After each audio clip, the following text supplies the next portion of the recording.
petit mot. Donc c'est vous qui faites les émissions là, sur Canal.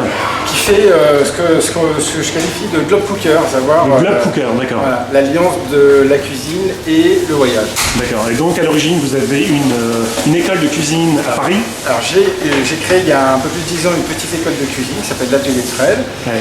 Et au travers de laquelle chaque soir je dispense un cours de cuisine où j'apprends à mes élèves à réaliser une entrée, un plat, un dessert, brandé Cuisine du Monde parce que c'est quand même ma marque de fabrique. Et en parallèle de ça, j'explore la cuisine du monde, à savoir je choisis un pays et je le quadrille de fond en comble en vue d'explorer la cuisine, mais surtout les gens qui se trouvent derrière. Et ça s'appelle comment alors l'émission? L'émission s'appelle Globe Cooker et c'est au sein de la collection Les Nouveaux Explorateurs sur Canal+, tous les dimanches à 15h05. Je suis bon hein, quand même. Bon, on va commencer le boulot. Bon, alors je t'explique, on va commencer par parmentier à la baninaise. Moi, tu sais, ma marque de fabrique, c'est la cuisine du monde. Donc, du coup, j'aime bien revisiter les choses. Je trouve que la pomme de terre, ce qui est bien avec la pomme de terre, c'est pour moi un ingrédient tout terrain. Tu sais, on a toujours l'impression que c'est un ingrédient très franco-français, parce que tu sais, ça fait tellement partie de notre patrimoine, là. Alors, la pomme de terre, ça vient du Pérou, il n'y a pas plus exotique finalement que la pomme de terre. Et on a toujours l'impression que pomme de terre égale frites, parmentier, des choses un peu très comfort, French, européen. Eh ben non, c'est-à-dire que, je ne sais pas si tu voyages, mais moi je voyage beaucoup, tu t'aperçois que finalement la pomme de terre, elle est quasiment dans tous les pays, alors plus dans certains pays, dans d'autres, c'est-à-dire que l'Asie, il y a un peu moins de patates, un peu plus de riz, mais quand même, il y a un peu de patates en... Tu sais te servir de la citronnelle? Non. Bon, citronnelle mode d'emploi. J'utilise ça la citronnelle. Alors là l'idée, voilà, la citronnelle, tu coupes ça. Ouais. Et tu vas enlever les premières strates, parce que les premières strates sont toujours un petit peu filandreuses. Si tu fais pas ça, tu vas avoir l'impression d'avoir des petits poils de chat dans la gorge. Donc il faut toujours faire comme ça. Alors attends, tu vas me regarder. Hop, voilà. Et après, l'idée c'est que tu vas émincer très finement, comme ça. C'est ça en fait. Comment on s'occupe de la citronnelle. Et là, tu vas émincer finement jusqu'environ 7-8 cm à partir de la base. Et là, en fait, regarde, plus j'avance, et là, je sens que ça crisse.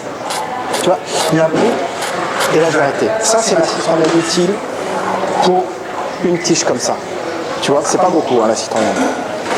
Donc, je te laisse faire.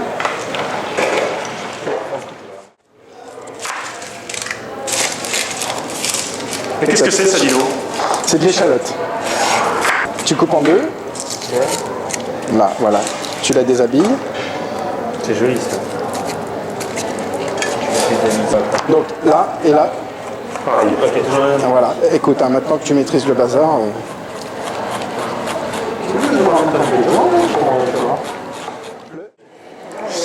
Alors, gingembre en mode d'emploi. L'idée, alors, voilà, je reprends le petit cours depuis le début. Vous voyez, le gingembre, c'est plein de fibres, mais surtout au centre. Vous voyez les petits poils là qui ressemblent. Donc, ce qui nous intéresse, c'est ce qui est entre la peau et cette partie centrale. Donc, le mode d'emploi, c'est simple. On va peler ce gingembre comme une pomme de terre, tout bêtement. Alors, on n'y va pas à la grosse moto parce que ce qui nous intéresse, c'est pile ce qui est en dessous de la peau. Hein, donc, vous n'avez pas le truc, ok. Genre, on ne fait pas genre corvée de patates à l'armée où on y va un peu à la serre. Donc, simplement, je vais l'éplucher comme ceci. Et après, je vais prendre... Attends, je vais quand même y aller jusqu'au bout.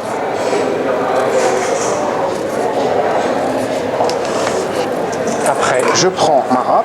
Voilà, là, une petite râpe. Là, et là, tout simplement, je râpe. Et je m'arrête à la partie centrale. Une fois que je suis à la partie centrale, hop, je la tourne un peu. Après avoir fait la face est, je fais la face nord. Et je continue comme ceci. Alors, je ne prends pas le cœur. Alors après, tout dépend. Si votre gingembre est très frais, le cœur n'est pas tout à fait filandreux. En revanche, s'il est un peu sec, là pour le coup, il faut vraiment s'arrêter avant la partie centrale. Si le gingembre, sachez une chose, c'est que le gingembre, ça se congèle. Donc si vous voulez l'utiliser vraiment au débeauté, vous pelez votre gingembre. Une fois qu'il est pelé, vous le mettez au congélateur et quand vous en avez besoin, vous le ressortez, vous rappelez ce dont vous avez besoin et hop, vous remettez ce que vous n'avez pas utilisé au congélateur. Hein. Le piment, c'est tout le contraire de la vanille. Ce qui nous intéresse, c'est l'enveloppe.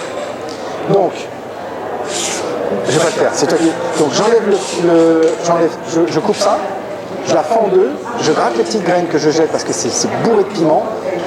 Et après, je te montrerai ce que tu vas en faire. Je te laisse faire, tu m'en mets 2 comme ça. Ensuite, ton prénom, j'ai oublié. Patricia. Patricia Ciboule. Tout a été lavé, donc simplement, ce que j'attends de toi, c'est d'émincer. Voilà. Les échalotes. Donc j'ai récupéré la graisse de canard et les manchons. Je mets les échalotes, je vais les laisser un petit peu compoter.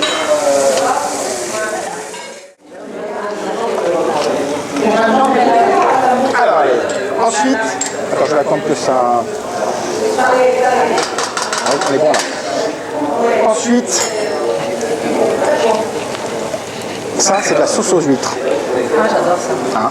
Ça c'est vraiment le truc un peu magique.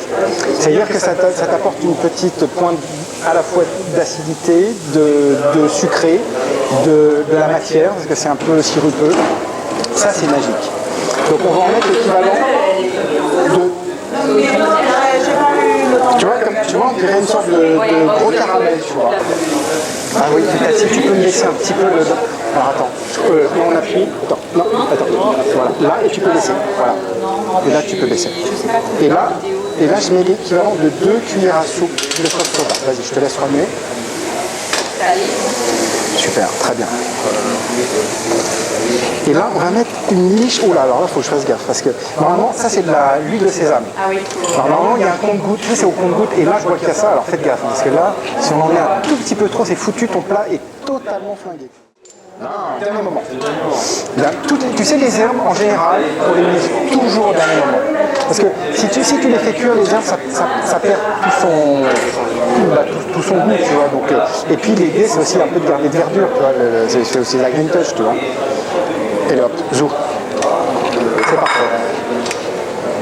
Et là, on a fini. C'est terminé. Après, c'est de l'assemblage, hein, tu vois, la farce, la purée, un peu de chapelure et dans le four. C'est le truc que tu prépares la veille sans aucun problème. Tu fais réchauffer alors, 40 minutes avant, tu fais réchauffer. On met tout dedans. Alors tout, là, si tu veux, je vais... Voilà, exactement. Non, parce que je vais faire l'identique, à peu près. Donc 2 tiers de canard, 1 tiers de poulet. Ouais, exactement. C'est vrai que par entier, les gens adorent. Bah, je trouve que ce qui est intéressant, c'est de le revisiter en entier. Là, du coup, tu arrives à vraiment surprendre. C'est très bonne. Hein, allez, un peu de chapelure. Et là, tu as pris quelle variété de pomme de terre? Tu voudrais que je te dise de la binge. Parce que monsieur est producteur de binge. Non, parce que j'ai déjà engueulé tout à l'heure. Je lui ai dit comment ça, tu as pris Tu sais, la Charlotte, elle est un peu tout terrain. C'est ça qui est Oui, marrant. non, mais je C'est sais ça qui est bien. bien. Aussi, ça m'arrive. Même pour les frites, parfois je prends de la Charlotte. Bon, allez, prendre la binge aussi. Je sais pas si vous voyez les tomates. Super, ouais, très bien, génial. Super, très bien.